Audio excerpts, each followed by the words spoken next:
Hi everybody, I'm Ms. Mary and this is Virtual Storytime from Midpoint Libraries. Are you ready for a story? Let's find out.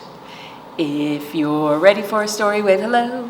If you're ready for a story, wave hello. If you're ready for a story and you want us all to know, if you're ready for a story, wave hello. Hi everybody, are you having a good October? I sure hope so. It's my favorite time of year. I love autumn.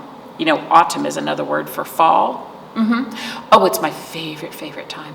And so I thought today we could talk about people who are important to us, people who help us out. So we're talking today about the helpers. So our first book is called The Helpers in Your Neighborhood. Okay, and this book was written for us by Alexandra Cassel with the illustrations are done by Jason Fruchter, and this comes from Simon Spotlight. So we have here, do you know this guy? That's Daniel Tiger. I bet you know Daniel Tiger. Now, I probably have told you this before, but just in case, here's a reminder. The Daniel Tiger who you know from TV actually started off before he was a cartoon. He was a puppet, and he was part of Mr. Rogers' Neighborhood. So ask your grown-ups if they watched Mr. Rogers' Neighborhood when they were kids. And they might, your grown-ups, and you might be able to find some things that you both know about. So this is The Helpers in Your Neighborhood. It's a Daniel Tiger story. Wee-oo, wee-oo. Hi, neighbor. Have you ever seen anyone wearing a helmet like this? Daniel asks us. I'm a firefighter. Daniel is pretending to be the different helpers in his neighborhood. Now Daniel is pretending to be a crossing guard.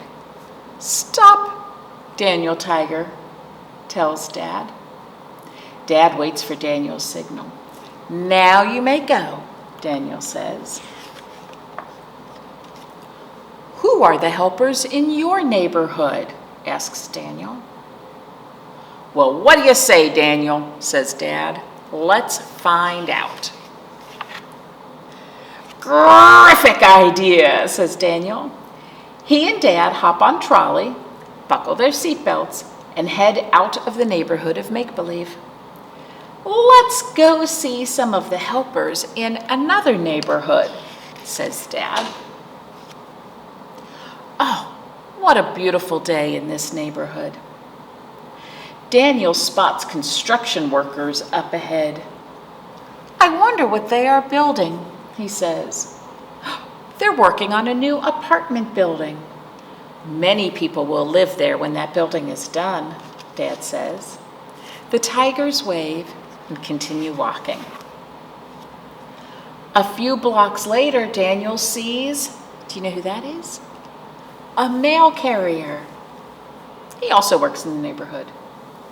He delivers mail to the people who live here, says Daniel, just like Mr. McFeely. Speedy delivery. Oh no! Daniel took a tumble on the sidewalk. He feels okay, but Dad wants to be sure. What should we do? Daniel asks. Dad says, in times like these, we look for the helpers. Daniel sees a helper. A police officer, he says. The police officer patrols the neighborhood to make sure that everyone is safe. He knows where Daniel and Dad can go for help. The police officer gives Daniel and Dad directions to the next helper. Can you guess who the next helper is? Daniel sees a doctor. Hi, Daniel. It's nice to meet you, says the doctor. Doctors, nurses, and dentists help people who are hurt and sick to feel better. Daniel and Dad tell the doctor about Daniel's fall. The doctor gives Daniel a checkup. Daniel is healthy and strong. Once they are back outside, Dad points to another helper. Look, Daniel, do you know what that person does? That's right, she's a crossing guard. Daniel knows that red means stop and green means go. The crossing guard helps in the neighborhood by using a red stop sign to tell the drivers of the cars to stop. When the cars stop, then the people can safely cross the street. The crossing guard is helping students cross the street to school. Daniel loves school. I can't wait to see what the school is like in this neighborhood, he tells Dad. Why, hello, says the teacher. In this school, we learn something new every day. I love being a teacher and helping students learn. Just like my teacher, Teacher Harriet, says Daniel. Today, a librarian from the town library is visiting the school. Daniel and Dad listen as the librarian reads a book to the children. This reminds me of when X reads to us in our neighborhood library, Daniel says to Dad after the story is finished. Now it's time to play outside. But when the students get to the playground, they see a big mess. Last night there was a lot of wind and it blew trash onto the playground. Let's help clean up, Dad suggests to Daniel. Daniel loves helping to clean up. Do you see that guy? He's an environmental services worker. He picks up the garbage bags and he throws them into the big truck. Oh, Daniel loved seeing the school in this neighborhood, but he and Dad have other places to visit. As they walk down the street, Daniel spots a place where a lot of helpers work. Do you know who works in a place that has a truck like that? They're firefighters. Firefighters wear heavy clothing to protect them when they put out a fire, just like these firefighters who show Daniel around the firehouse. Oh, I have a pretend fire helmet, Daniel tells them. One of the firefighters shows Daniel a fire truck up close. Wee-oo, wee-oo, Daniel says. He pretends he is driving the fire truck and sounding the siren. Then Daniel notices a different kind of truck. What kind of truck is that, he asks.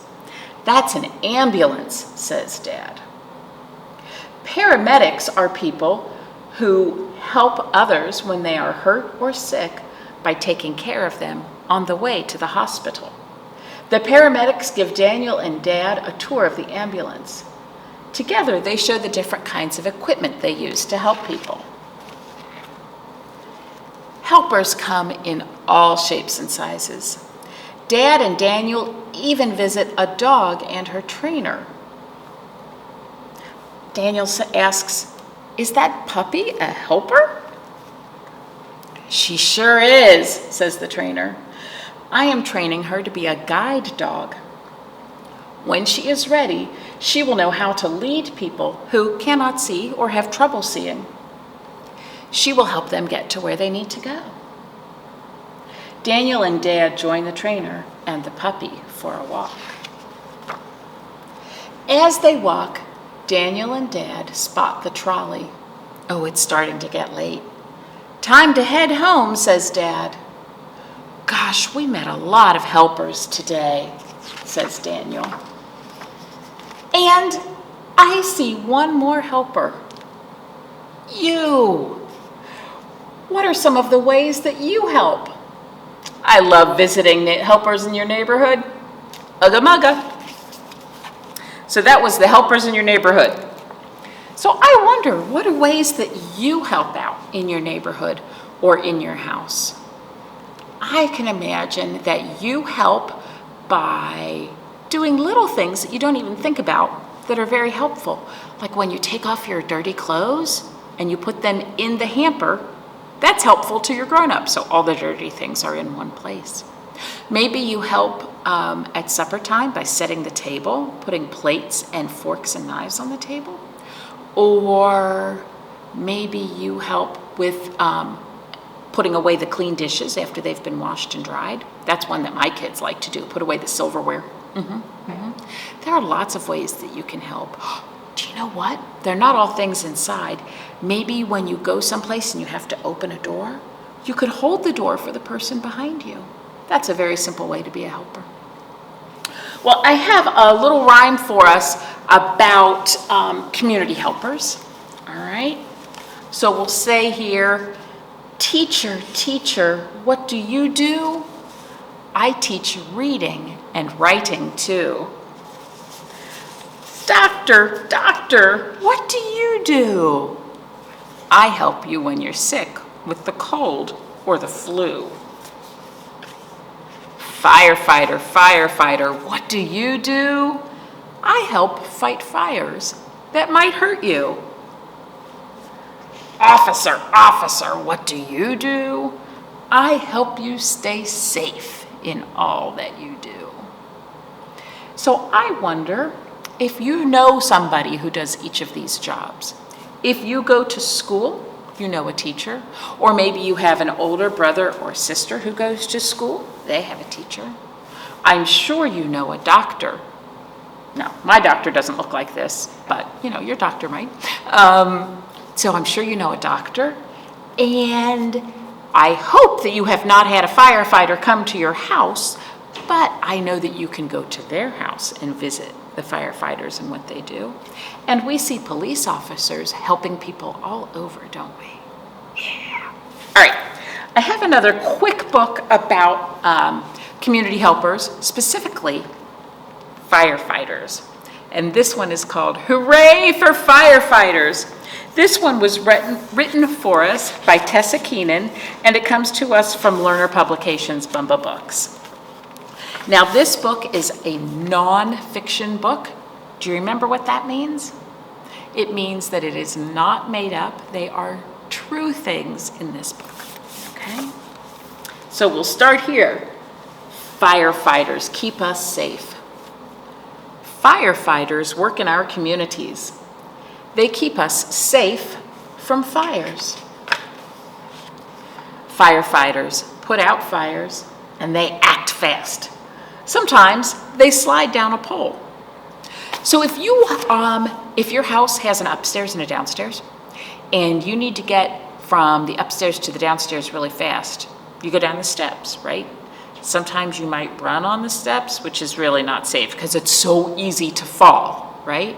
So what the firefighters do is, in addition to having steps, they have sometimes a pole that they can slide down. So if they're upstairs eating lunch and the fire alarm rings, they slide down that pole really quick. Each firefighter wears a suit, a helmet, and gloves. See the gloves on his hands? This uniform helps to keep them safe from fires. And then in this yellow circle it says, how might uniforms keep firefighters safe? Well, let's see. A helmet is really heavy. So if something falls and bonks him on the head, the helmet protects his head so he doesn't get hurt. And his suit, his pants, and his jacket are made out of very heavy material so that when he's near a fire and it gets really hot, that heavy material of the jacket and pants protects his skin. And he has gloves, again, to protect his skin from getting burned, or just, so he doesn't get scratched up, like when he's carrying something heavy like that axe. Firefighters ride in a fire truck to the fire. I said the word fire 3 times in that sentence. The loud siren sound and the lights flash. Do you remember what sound a fire truck makes? Whew, whew. Firefighters work quickly. They use a hose to spray water on the fire. Why do you think firefighters need to act quickly?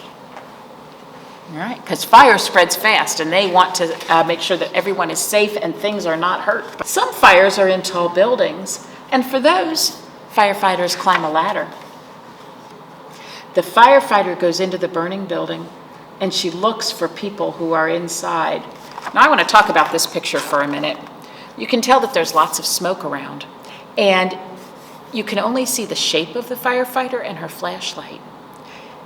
You can imagine that if you're in a house and there's a fire, it's pretty scary. And when you see somebody like that coming towards you, you can know that that person is there to help you. All right? She has that flashlight so she can see you where you are and you can see her coming. Firefighters teach us about fire safety too. Escape plans are important. What else could a firefighter teach us? How about being safe and knowing how to get out of a building? Firefighters have a big job and they work very hard to keep us safe. And that was Hooray for Firefighters. All right, so I'm thinking that for our activity this week, I have 2 ideas. One, you could write a thank you letter to someone in your community who helps you out. Maybe your teacher, or a firefighter, or a police officer, or a doctor, or, gosh, Daniel met so many community helpers, crossing guards. Do you know somebody who trains helper dogs? All those kinds of cool things. So that's one thing you can do. You can write a thank you to somebody who helps in your community. The other thing you can do, talking about firefighters, is have practice fire drills in your house. You know, this is October, which is National Fire Safety Month, and it's a great time to have fire drills. So I'm going to tell you how we do that at my family. We have a place that we all meet outside. If the smoke alarm goes off, we immediately leave the house and we all go to our neighbor's porch, 2 doors up, and that's where we all meet. And we just practice it every time the smoke alarm goes off. So every time we have garlic bread, we have a fire drill because for some reason it always gets smoky. But the thing is that we practice every time so that if it were a real emergency, we're prepared. You can learn more about fire safety in your house by talking to your local fire department. All kinds of good ideas to keep safe. All right? Well, thank you so much for joining me today. And again, have a good day, and I'll see you next time. You ready? See you later, alligator, after a while, crocodile. Give a hug, ladybug, blow a kiss, jellyfish. See you soon, big baboon, out the door, dinosaur. Take care, polar bear, wave goodbye, butterfly. Bye-bye, everybody.